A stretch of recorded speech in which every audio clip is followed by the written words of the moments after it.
warahmatullahi wabarakatuh. Pada hari ini saya akan membahas tentang ikhlas dalam beribadah dan beramal soleh. Ikhlas, apa itu ikhlas? Sebenarnya secara bahasa, ikhlas artinya adalah bersih dari kotoran dan menjadikan sesuatu bersih dari kotoran. Sedangkan secara istilah, ikhlas berarti niat mengharapkan ridha Allah saja dalam beramal tanpa menyatukannya dengan yang lain. Ilahi anta maksudi waridoka matubi. Tuhan, hanya engkaulah yang kumaksud dan ridhomu yang kuharap. Bagi seorang muslim, makna ikhlas adalah ketika ia mengharapkan seluruh perkataan, perbuatan, dan jihadnya hanya untuk Allah, mengharapkan ridhonya dan kebaikannya. Bagi para ulama, berbeda redaksi dalam mendefinisikan dan menggambarkan makna ikhlas. Ada yang berpendapat ikhlas adalah memurnikan tujuan untuk mendekatkan diri kepada Allah. Ada pula yang berpendapat ikhlas adalah mengesahkan Allah Subhanahu wa Ta'ala dalam beribadah kepadanya. Ada pula yang lainnya berpendapat ikhlas adalah pembersihan dan pamrih kepada makhluk. Beberapa pandangan ulama tentang ikhlas, di antaranya ungkapan Al-Is bin Abdi Salam. Ikhlas ialah seorang mukallaf melaksanakan ketaatan semata-mata karena Allah Subhanahu wa Ta'ala. Dia tidak berharap pengagungan dan penghormatan manusia dan tidak pula berharap manfaat dan menolak bahaya. Selanjutnya Abu Usman berkata, ikhlas ialah melupakan pandangan makhluk dengan selalu melihat kepada Allah. Imam Nawawi juga mengutip ungkapan Abu Ali Fudail bin Iyad, meninggalkan amal karena riya dari manusia, beramal karena manusia adalah syirik. Ikhlas ialah apabila Allah menyelamatkan kamu dari keduanya. Dari ungkapan para ulama tersebut dapat disimpulkan, ikhlas adalah menghendaki keridhaan Allah Subhanahu wa Ta'ala dalam suatu amal, membersihkannya dari segala individu maupun duniawi. Tidak ada yang melatar belakangi suatu amal kecuali karena Allah Subhanahu wa Ta'ala dan demi hari akhir. Tidak ada noda yang mencampuri suatu amal seperti kecenderungan kepada dunia untuk diri sendiri, baik yang tersembunyi maupun terang-terangan, karena syahwat kedudukan, harta benda, ketenaran, agar mendapat tempat di hati orang banyak, mendapat sanjungan tertentu, karena kesombongan yang terselubung, atau karena alasan-alasan lain yang tidak terpuji. Intinya bukan karena Allah Subhanahu wa Ta'ala tetapi karena sesuatu. Maka semua ini merupakan noda yang mengotori keikhlasan. Ikhlas dalam beramal ibadah dan amal soleh adalah melakukan sesuatu amal kebaikan dan dalam melaksanakannya ditujukan semata-mata untuk Allah. Rasulullah mengingatkan, Allah tidak menerima amal kecuali apabila dilaksanakan dengan ikhlas untuk mencari ridha Allah semata. Hadis riwayat Abu Dawud dan Nasai.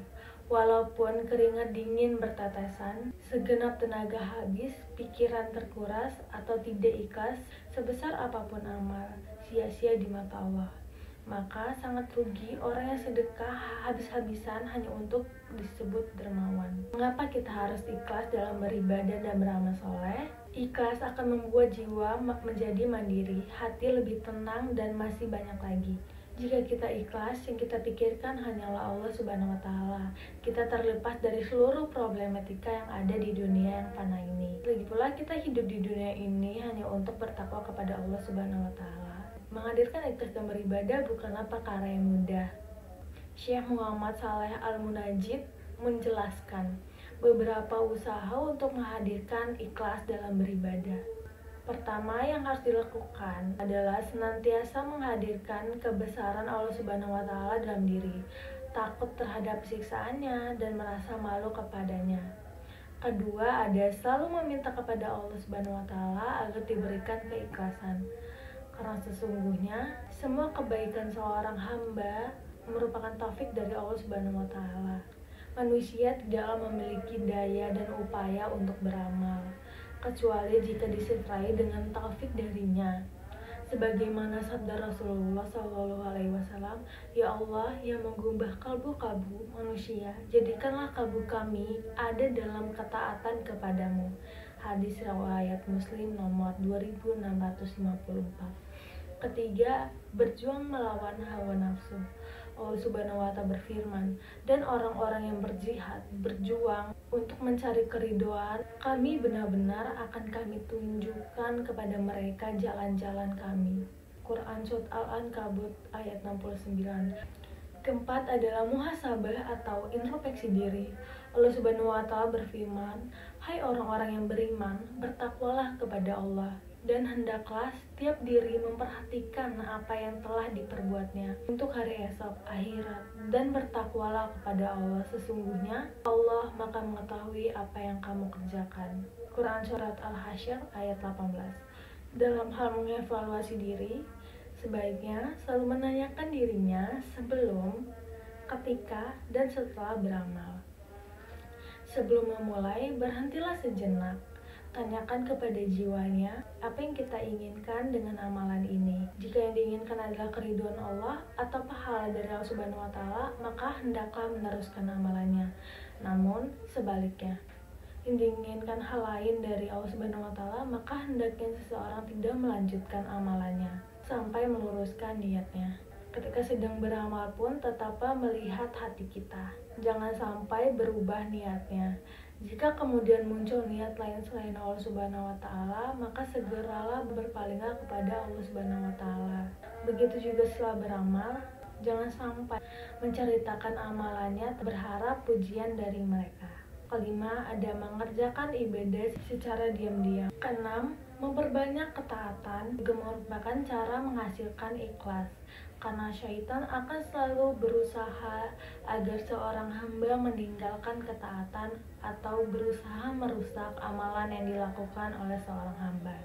Jika kemudian syaitan melihat seorang hamba senantiasa berada dalam ketaatan dan tidak menghiraukan ajakan syaitan, bahkan sekalipun syaitan membisikkan seorang hamba, namun justru hamba tadi bertambah ketaatan, keikhlasannya, syaitan pun akan putus asa dan berhenti dari menggodanya. Namun jika seorang hamba terkadang taat, namun terkadang juga berbuat maksiat dengan menyambut ajaran syaitan, maka syaitan akan semakin bersemangat menggoda. Gitu kata Hasan Al-Basri. Ketujuh adalah hendaknya seorang hamba selalu bergaul dan berkumpul dengan orang-orang yang ikhlas, dengan harapan bisa berqudwah dan mengikuti mereka dalam keikhlasan. Bukankah seseorang akan berada dalam agama teman sedekatnya? Sehingga jika kita ingin melihat agama seseorang, cukup dengan melihat agama teman dekatnya. Sebagaimana wasiat baginda Rasulullah Subhanahu wa Ta'ala, maka pilihlah kawan yang baik, maka kita pun akan menjadi baik dengan izin Allah Subhanahu wa Ta'ala. Mudah-mudahan Allah Subhanahu wa Ta'ala memberikan rahmat dan taufiknya kepada kita semua, agar senantiasa diberikan keikhlasan dalam beribadah, karena sesungguhnya tidak ada keselamatan kecuali dengan keikhlasan. Kesimpulan dari dakwah kali ini adalah, mulai dari sekarang, marilah kita membangun rasa ikhlas ketika beramal ibadah dan amal soleh, dan juga ketika melakukan hal-hal lainnya. Ikhlas dalam artian melakukan segala sesuatu hanya untuk Allah dan mengharapkan ridhonya. Dengan ikhlas, hati kita akan menjadi lebih tenang, karena kita terlepas dari problematika dunia fana. Demikian dakwah saya pada kali ini. Semoga teman-teman bisa mengambil makna dari dakwah ini dan mengimplementasikannya di dunia nyata. Wabillahi taufiq wal hidayah. Wassalamualaikum warahmatullahi wabarakatuh.